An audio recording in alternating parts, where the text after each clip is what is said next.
President Biden has left Israel and the region after failing to have that summit with Arab leaders. Let's go now to Mrouan, who was Jordan's ambassador to Israel and later Jordan's foreign minister. Welcome to the program, Mrouan.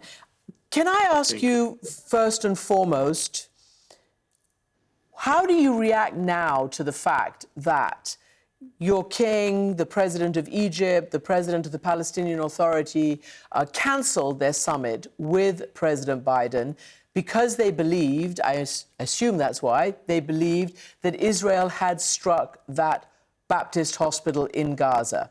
Was it hasty? I think Christian public opinion after the hospital attack would not have allowed the summit to take place. The Arab public puts the attack squarely on Israel. And under these circumstances, it would have been extremely difficult for the summit to take place. This is one. I also think that there were no guarantees that the summit would have led to a ceasefire. And the public would have questioned its usefulness because of that. And I think the third reason is that if the Israelis feel that Iran is complicit with Hamas on this attack, then the Arab public also feels there is no daylight between the US administration's position and that of Israel. They also further feel that there is a process of dehumanization of Palestinians that is going on. When Israeli casualties are there, you feel there's a lot of empathy by the international community, but that empathy is lacking when it comes to Palestinians. And under these circumstances, I believe it would have been extremely difficult for the summit to take place. Can I just push a little bit further on that? You say no matter the evidence, and the United States has independently confirmed the evidence, that the Arab street nonetheless doesn't believe Israel. Is that sustainable for the future? I think, Christian, there is a need for an independent investigation to take place. I'm not going to say who did it, but there is also strong indications by the other side. For example, that same hospital was targeted by Israeli rockets last Saturday. The Archbishop of Canterbury, Justin Welby, who is, of course, whose church is in charge of the hospital, put something on Twitter last Saturday saying that his hospital was bombed and that there were 4 injuries. Just today, he put another statement, reiterating that fact. So Palestinian hospital officials also said that they received warnings from the IDF after the first attack to evacuate the hospital. So I don't think we can pass judgment before we can see, strong evidence as to who did it.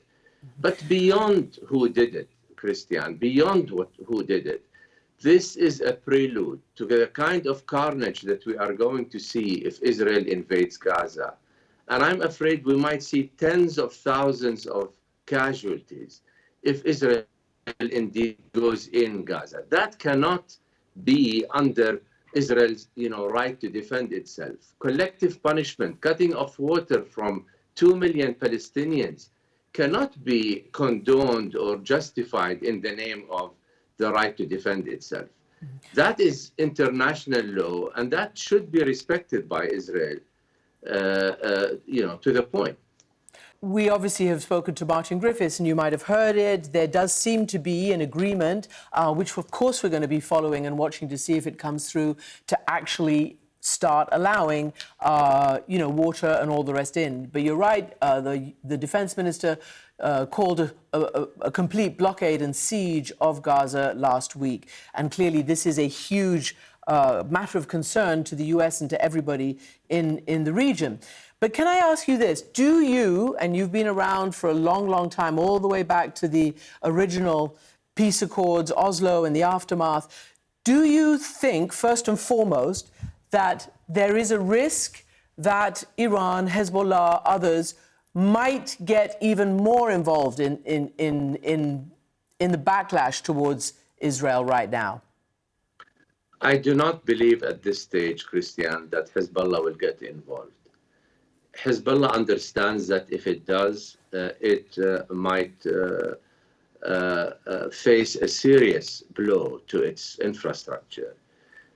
We have had 5 Israeli incursions into Gaza during the last 20 years, and Hezbollah did not get involved in any of them. One of them was 51 days of incursion. So unless there is something massive that changes the equation, I do not believe that Hezbollah will get involved. Mm-hmm. I want to ask you this because I remember certainly many, many years ago, your king, King Hussein, went to Israel and knelt at the feet of the parents of those who were killed, Israelis who were killed by a Jordanian terrorist. And he essentially, offered condolences and asked forgiveness. You have a peace agreement with Israel. In the aftermath of what happened on October 7th, do you have any hope that a peace agreement can eventually be restarted? I don't in the short term, and I'll tell you why, Christian. Who is going to start this peace process? The Americans are preoccupied with their elections next year. They are in no mood. They have not been in a mood to start negotiations for the last 9 years, since John Kerry last abandoned his peace efforts. The Palestinian Authority is at its weakest, and the Israeli government, which is a very hardline rightist government, is in no mood, has not been in a mood, even before this, for any political compromise. They have made it clear that they do not intend to end the occupation. By the way, the occupation, needs to be mentioned because that's the root cause of what we are seeing. And we have to contextualize what is going on. But the Israeli government is in no mood to do all of this. So who is going to lead this process of negotiations? I also want to say another thing is we cannot keep in this cycle of violence and peace negotiations that lead to nowhere. If there is to be a process, and I unfortunately do not expect one, it has to be a process aimed at ending the occupation. If the occupation does not end, then I'm afraid that this cycle of violence on both sides will continue.